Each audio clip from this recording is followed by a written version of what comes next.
So it looks like the Atlanta Hawks are spending a lot of time shopping. They just shipped out Kyle Korver to the Cleveland Cavaliers, and now Paul Millsap is on the market, and Atlanta is fielding offers for Millsap. So I'm here to bring you guys the best trade options for Paul Millsap. But before we get to that, let's look at why Atlanta is looking to move Paul Millsap. Well, Millsap is in the last year of his deal. Well, technically, it's not the last year. He's got a player option next year. If he so exercises it, he can leave. And so Atlanta probably knows that Paul Millsap will exercise his player option and leave and remove that last year of his deal so that he becomes an unrestricted free agent. And so knowing that and knowing that he could possibly leave, I'm sure they have talked. They would like to get something for Millsap instead of lose him for nothing because Paul Millsap is an all-star player. And if you're going to lose an all-star player for nothing, it's going to set your franchise back years. So you want to get some good value for him. So with that being said, let's look at some teams, three in particular, that I feel are the best destinations for Paul Millsap. At number 3, I've got the Sacramento Kings. Yes, I know this is a dysfunctional franchise, and the Kings have been a mess for the past couple years. But I believe Paul Millsap would be a good fit alongside DeMarcus Cousins because he can stretch the floor. He's not a total dominate the game inside and eat up all the floor space on the interior. He can spread it out just like DeMarcus Cousins can. And he would give another scoring punch because this team desperately needs another scoring punch outside of Boogie Cousins, and that's exactly what Millsap would provide them. And he could slide into that 4 spot, which is right now being manned by Omri Caspi, Willie Cauley-Stein. I don't know who they're starting even at this point because they need a fix. But with that being said, what would the trade options look like? Well, for one, the Kings could obviously would give up draft picks. So there have been reports that the Kings are interested. So this is a real rumor. But for who they could possibly give up, Rudy Gay has been in a lot of trade rumors. He's also got a player option at the end of this season, and he said he will exercise it. So they could ship out Rudy Gay. But if I'm Atlanta, I don't know if they want to take back salary or if they want young players. Now, clearly they would want good players, but Rudy Gay, if he just leaves Atlanta, what's the point, you know? So they were going to probably ask for some assurance if Gay is included in the trade. Then you got Aaron Aflalo, who's on a non-guaranteed deal after this season.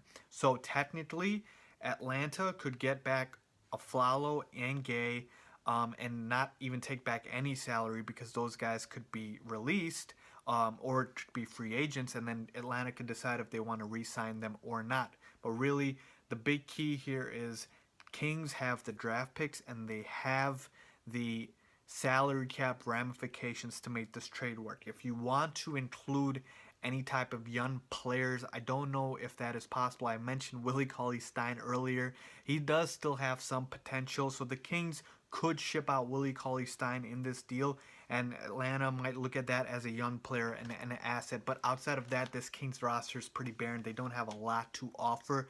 But if they were to make it work somehow, if Atlanta was just looking to maybe get some draft picks and not take back any salary, I could see this working. The second best option for Paul Millsap, and this is a team that has not really been reported or linked to Millsap, but it would be a great fit, would be the OKC Thunder. If you guys remember, the Thunder almost got Millsap's ex-teammate Al Horford in the summer when he was a free agent, but then Horford obviously ended up signing with the Boston Celtics. But Millsap would be a great get for the OKC Thunder. He would give them a desperate scoring need that they have inside. I know Enes Kanter is a good scoring big man, but he comes off the bench. Yeah, Steven Adams is a defensive player. He's an offensive liability, and he really can't create his own offense. And outside of Russell Westbrook, obviously, and maybe Victor Oladipo, you have no offense other than those guys on this team. Sabonis, I believe, is starting at the 4 spot, and then you've got Roberson at the 3 spot. So those are very big offensive liabilities. So you need another scorer, and Millsap would slide into that 4 spot, and he would propel OKC to be I'm not going to say a championship contender, but they would be a very, very good team, and they would certainly be better than they are now, where Russell Westbrook has to do all the heavy lifting. The problem, though, is what would they give up? Because the Thunder barely have anything to give up. I looked it up here.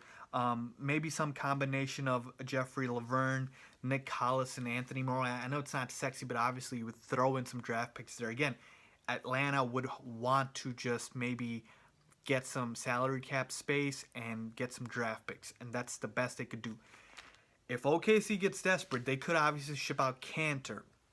Okay, now Cantor is obviously younger than Millsap, but if OKC thinks, you know what, Westbrook is not getting any younger, we want the best players around him, I think Atlanta would take Cantor and a package around Cantor in a heartbeat, okay, because he is under contract, he is young, and he is a good player. But with that being said, that is the scenario for the OKC Thunder. And finally, the first and the best option and the best team for Paul Millsap is the Toronto Raptors. Yes, that's right, the Toronto Raptors. They need a 4 so bad. So bad. They have been starting Patrick Patterson, some guy named Pascal Siakam. Last year, they had a roller coaster at the 4. I mean, that is the one position where they have been so weak over the past couple of seasons, and probably the reason why they haven't been going farther than they should be into the playoffs, you know, as a 1 or 2 seed. So Millsap would immediately give them a huge upgrade at the 4. Now you've got a starting 5 of Kyle Lowry, DeMar DeRozan, Damari Carroll, Paul Millsap, and Jonas Valanciunas. So that's a formatable starting 5.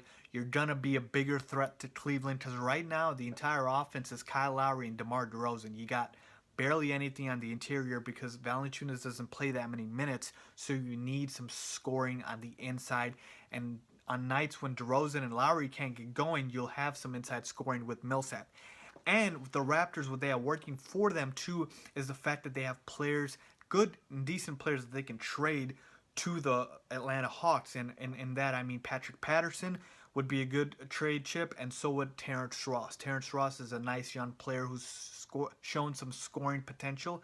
And if I'm the Atlanta Hawks, I actually like this package. Maybe throw in a pick or two in there, and I would definitely look to take that if I'm the Atlanta Hawks, because outside of that, for a guy that's leaving, that could potentially leave you if you trade for him in about 4 or 5 months, is it really worth it to give up all those pieces? And that's another thing I want to highlight quickly with all the other teams that I mentioned, the Kings, the Thunder, and even the Raptors. You need to get assurance from Millsap that he will sign an extension with your team. I have my doubts about if he would do that with the Kings, but the Thunder and the Raptors, I believe that he would sign an extension. But Toronto, you need to do this trade. You need to go out and get Paul Millsap. That would be the perfect fit for you. So there you have it, folks, the 3 best trade destinations for Paul Millsap. Let me know what you guys think. Do you guys have any other teams? I know there are other teams that have been linked. The Sixers have been linked. The Nuggets have been linked. But Millsap will just leave them even if they trade for them in like 4 months, right? Like I mentioned. So I didn't want to address that. And the fact is that really, what's the best fit for Millsap? And these were the best fits. So let me know what you guys think. Do you guys have any other teams that you would feel would be a better fit for Paul Millsap? If you do, leave a comment down below in the description. And as always, don't forget to subscribe. Thanks for watching.